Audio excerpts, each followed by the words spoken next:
नमस्कार दोस्तों, आप सभी का स्वागत है हमारे YouTube चैनल शिक्षा सबको में। जैसा कि आपको जानकारी होगी कि मैं आपको NIOS की माध्यमिक कक्षा का हाई स्कूल का विज्ञान विषय पढ़ा रही हूँ।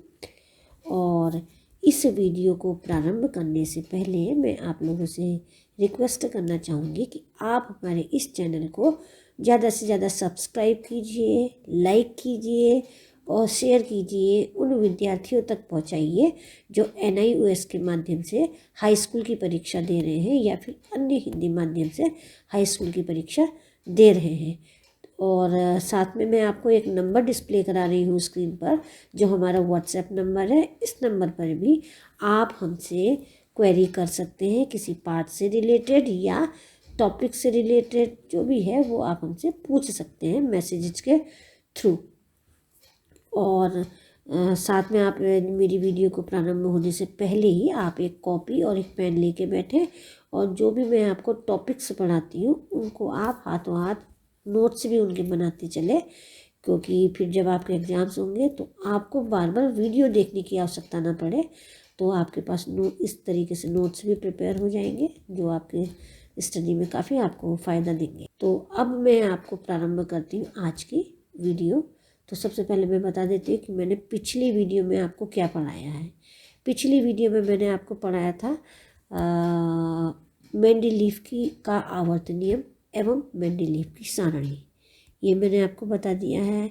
मेंडलीव की आवर्त सारणी की क्या अचीवमेंट्स है, क्या उपलब्धियां हैं, ये भी पढ़ा चुकी हूँ। और मेंडलीव की आवर्त सारणी के क्या दोष थे जिसकी वजह से उसको व्यापक रूप से स्वीकृति नहीं मिली, ये मैंने आपको पिछले वीडियो में बता चुकी हूँ, डिस्कस कर चुकी हूँ।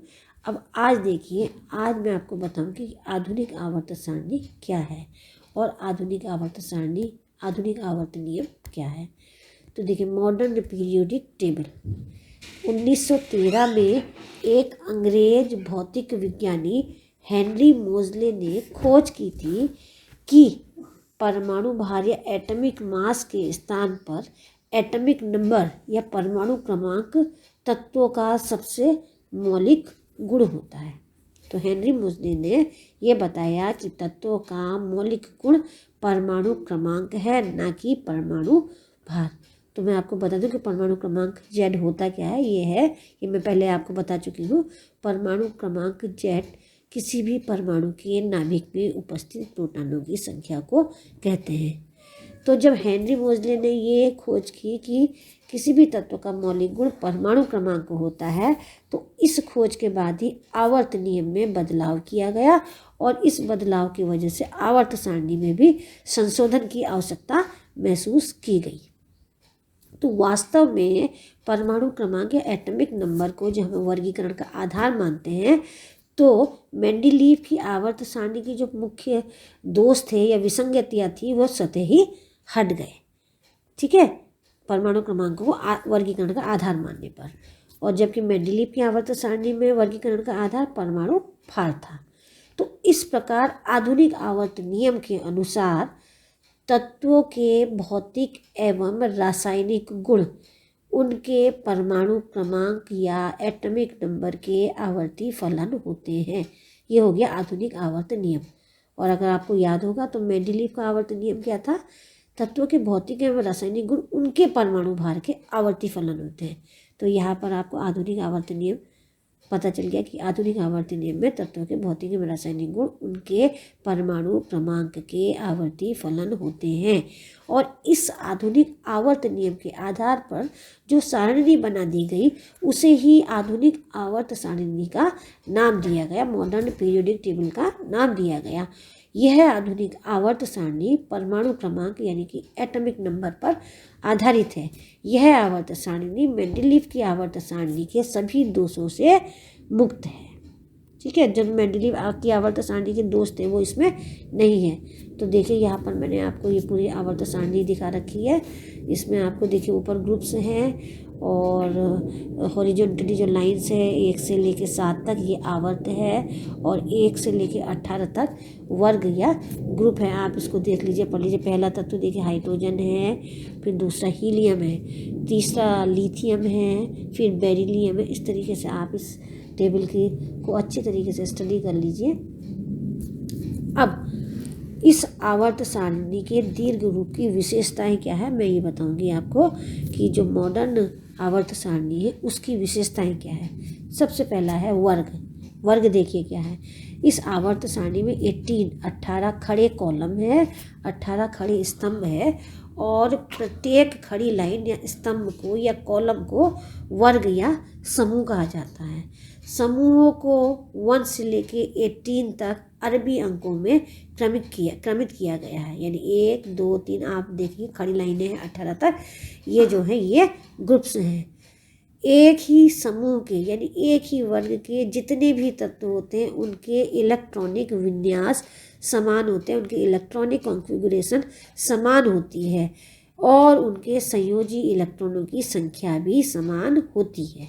जैसे आप ग्रुप 1 है, समूह 1 है, उसमें उपस्थित सभी जो तत्व हैं, जो क्षारक धातुएं हैं, उनके बाह्य कोश में, बाह्य ऑर्बिट में इलेक्ट्रॉनों की संख्या 1 है और इलेक्ट्रॉनों की संख्या 1 है, इसका मतलब उनके संयोजी इलेक्ट्रॉनों की संख्या भी 1 है। और नीचे की ओर अगर हम बढ़ेंगे वर्ग में, समूह में नीचे की ओर बढ़ेंगे तो हम देखेंगे इलेक्ट्रॉन की संख्या तो वही रहेगी परंतु कोषों की संख्या बढ़ने लगती है और इलेक्ट्रॉन की संख्या 1 ही रहती है। इलेक्ट्रॉन की संख्या 1 है तो वो ग्रुप 1 में है, परंतु ध्यान देने योग्य बात यह है कि यहाँ पर कोषों के नंबर, ऑर्बिट्स के नंबर बढ़ेंगे। ठीक है, इलेक्ट्रॉन की संख्या वही रहेगी। जैसे दूसरा ग्रुप है, दूसरे ग्रुप में ऑर्बिट्स की जो ऑर्बिट में लास्ट ऑर्बिट में इलेक्ट्रॉन की संख्या होगी वो 2 होगी।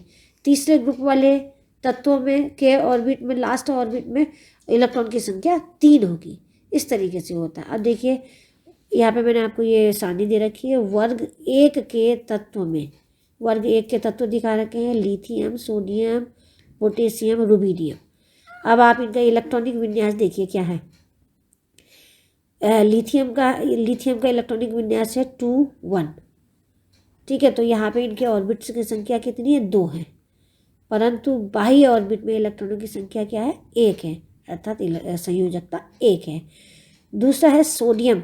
सोडियम में आप देखेंगे लास्ट जो ऑर्बिट है उसमें इलेक्ट्रॉन की संख्या तो 1 है, पर आप ऑर्बिट्स की संख्या कितनी देखेंगे इसमें, 3।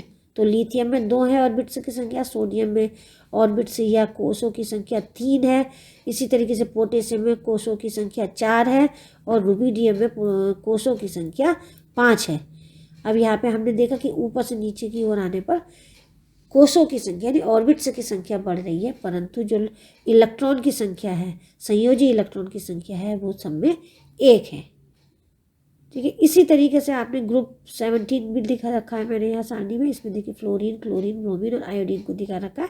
फ्लोरीन में 2 कोष हैं और जो इनकी संयोजकता है वो 7 है, यानी कि बाह्यतम कोष में इलेक्ट्रॉनों की संख्या 7 है। इसी तरीके से क्लोरीन है, क्लोरीन की भी संयोजकता 7 है, परंतु यहाँ पे ऑर्बिट्स की संख्या 3 हो जाती है। इसी तरीके से ब्रोमीन में ऑर्बिट्स की संख्या 4 हो जाती है और आयोडीन में ऑर्बिट्स की संख्या 5 हो जाती है। परंतु ध्यान देने योग्य बात यह है कि जो बाह्यतम कोष में इलेक्ट्रॉनों की संख्या है वो सेम रहती है, 7 रहती है, 7 रहती है, इसलिए इनकी संयोजकता 7 है। तो यहाँ पर आपको पता चल गया कि वर्ग में ऊपर से नीचे की ओर आने पर संयोजी इलेक्ट्रॉनों की संख्या सेम रहती है, परंतु कोषों की संख्या बढ़ती जाती है। अब देखिए दूसरा है आवर्त। दीर्घ आवर्त सारणी में आवर्त की क्या विशेषता है। देखिए आवर्त सारणी में 7 हॉरिजॉन्टल या क्षैतिज पंक्तियां हैं और इन प्रत्येक पंक्तियों को ही आवर्त कहा जाता है। तो देखिए ऑर्बिट्स की जो संख्या होती है वही उसकी आवर्त संख्या भी होती है। पहला आवर्त सबसे छोटा होता है, उसमें केवल 2 तत्व हैं, हाइड्रोजन एवं हीलियम। दूसरा और तीसरा आवर्त लघु आवर्त कहलाते हैं और दूसरे और तीसरे में 8 एलिमेंट या तत्व है। चौथा और पांचवा जो है वो लंबे आवर्त हैं और प्रत्येक में 18 तत्व हैं। छठा और सातवां आवर्त बहुत लंबे या अति दीर्घ आवर्त हैं और प्रत्येक में 32 एलिमेंट्स हैं। तो यहाँ पे आवर्त भी आपको पता चल गया कि दीर्घ आवर्त सारणी में या आधुनिक आवर्त सारणी में 7 हॉरिजॉन्टल लाइंस हैं। इन पंक्तियों को ही आवर्त कहते हैं और आवर्त की संख्या वही होगी जो उनके कोषों की संख्या होगी, यानी कोष जितने होंगे उतनी ही संख्या उसकी आवर्त की होगी। अब है नेक्स्ट है आधुनिक आवर्त सारणी में तत्वों के प्रकार। तो हम जो आधुनिक आवर्त सारणी में टोटल तत्व हैं, अगर हम उनको कैटेगराइज करें, डिवाइड करें, तो कितने प्रकार के तत्व होते हैं देखिए। सबसे पहला है मुख्य वर्ग तत्व या main group metals. Main group metals आवर्त सारणी के पहले वर्ग में और दूसरे में, ठीक है, बाई ओर जो पहला और दूसरा वर्ग है या समूह है उसमें मौजूद तत्व, और 13वें और 17वें में दाहिनी तरफ का 13वां और 17वां वर्ग, और बाई ओर पहला और दूसरा वर्ग में मौजूद जितने भी तत्व होते हैं उनको विशिष्ट या मुख्य वर्ग तत्व कहा जाता है। इनका बाह्य कोष अपूर्ण होता है, सबसे जो बाह्यतम ऑर्बिट है वो अपूर्ण होती है। दूसरा टाइप है तत्वों का उत्कृष्ट गैसेज, इनर्ट गैसेज या नोबल गैसेज बोलते हैं इंग्लिश में। तो आवर्त सारणी के वर्ग 18 के परम दाई ओर उत्कृष्ट गैसेज मौजूद हैं, इन्हें निष्क्रिय गैस मौजूद है। इनके बाह्यतम कोष में 8 इलेक्ट्रॉन होते हैं।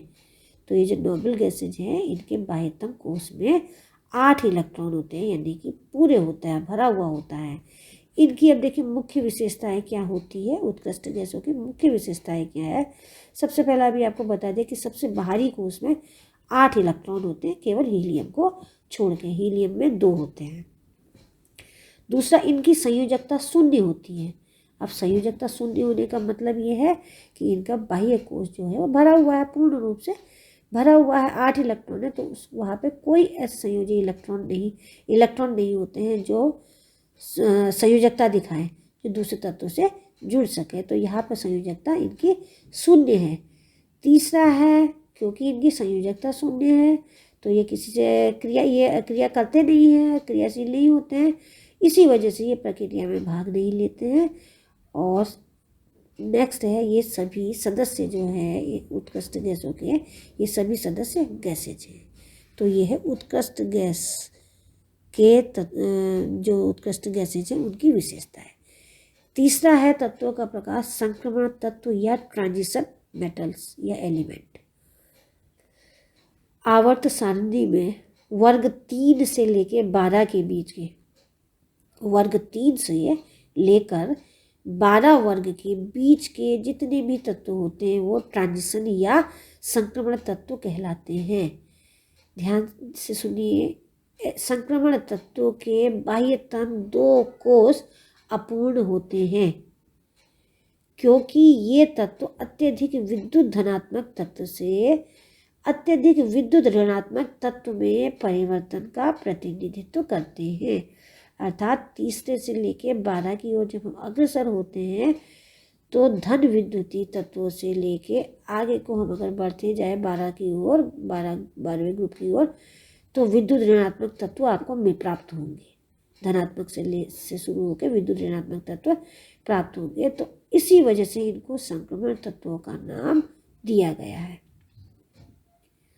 अब इन संक्रमण तत्वों की कुछ विशेषताएं हैं, देखिए क्या है। एक तो ये सभी तत्व धातु हैं, मेटल्स हैं। अब ये मेटल्स हैं और इनका गलनांक एवं क्वथनांक, मेल्टिंग पॉइंट और बॉइलिंग पॉइंट बहुत ही हाई होता है, बहुत ज़्यादा होता है। दूसरा, यह ऊष्मा एवं विद्युत के सुचालक होते हैं, इसमें से विद्युत प्रवाहित हो जाती है। इनमें से कुछ तत्व चुंबक या मैग्नेट की ओर आकर्षित होते हैं। नेक्स्ट है, संक्रमण तत्वों में से अधिकांश तत्व कैटालिस्ट या उत्प्रेरक के रूप में प्रयोग किए जाते हैं।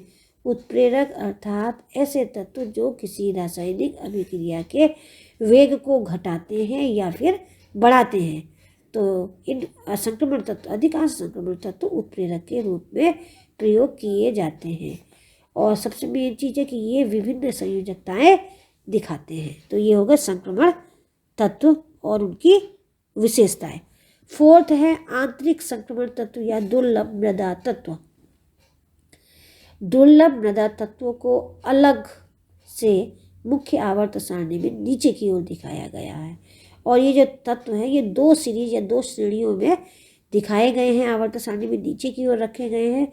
और हर एक श्रेणी में या सीरीज में 14 एलिमेंट्स हैं। देखिए फर्स्ट सीरीज या फर्स्ट श्रृंखला जो है वह 58 से 71 परमाणु क्रमांक वाले तत्व है। इसमें तत्व जिनको हम लेंथेनाइड कहते हैं।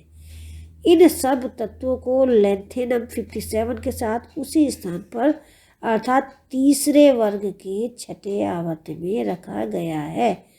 क्योंकि इनकी आपस में बहुत समानता है इसलिए सुविधा स्वरूप इनको अलग से रखा गया है।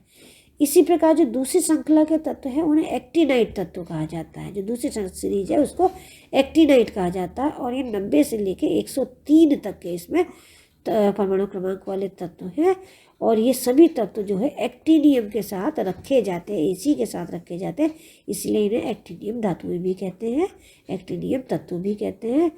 और सभी दुर्लभ मृदा तत्व यानी कि जो लेंथेनाइड और एक्टिनाइड तत्व हैं उनके 3 बाह्यतम कोष अपूर्ण होते हैं, अधूरे होते हैं। इसीलिए इनको आंतरिक संक्रमण तत्व कहा जाता है। तो लेंथेनाइड और एक्टिनाइड जो है वो आवर्त सारणी में नीचे की ओर रखे गए हैं। और प्रत्येक लेंथेनाइड में 14 तत्व होते हैं, उसी तरीके से एक्टिनाइड में भी 14 तत्व होते हैं। और इन तत्वों के 3 बाह्यतम कोष अपूर्ण होते हैं, इसी वजह से इनको आंतरिक संक्रमण तत्व भी कहा जाता है। पांचवा प्रकार है तत्वों का इस आवर्त सारणी में, उन्हें बोलते हैं मेटल्स। देखिए धातुएं जो है आवर्त सारणी में बाएं हाथ की ओर रखी गई हैं। प्रबल धातु तत्व है क्षारक धातु, एल्कली मेटल्स जो lithium, sodium, potassium, rubidium, caesium और फ्रांसियम धातुएं हैं, ये क्षारक धातुएं हैं। और क्षारीय मृदा धातु यानी alkaline earth metal, beryllium, magnesium, strontium, calcium, beryllium और रेडियम, ये जो हैं ये ग्रुप 1 और 2 में शामिल है। तो जो धातुएं हैं वो बाईं ओर रखी गई है और 1 और 2 ग्रुप में ये रखी गई है। तो एक प्रकार हो गया धातुएं। अधातुएं नॉन मेटल्स हैं। अधातु आवर्त सारणी के दाहिने हाथ की ओर रखी गई है 17 और 16 वर्ग में। प्रबल धातुएं हेलोजन है जैसे कि फ्लोरीन, क्लोरीन, ब्रोमीन, आयोडीन और एटम तथा ये जो और हमने 5 तत्व दे रखे ये सभी प्रबल अधातुएं हैं। नेक्स्ट है मेटेलॉइड्स या उपधातुएं। ये तत्व धातु और अधातु तत्वों से मिलते जुलते गुण दिखाती हैं और ये वर्ग 12 से लेके 16 में मौजूद है।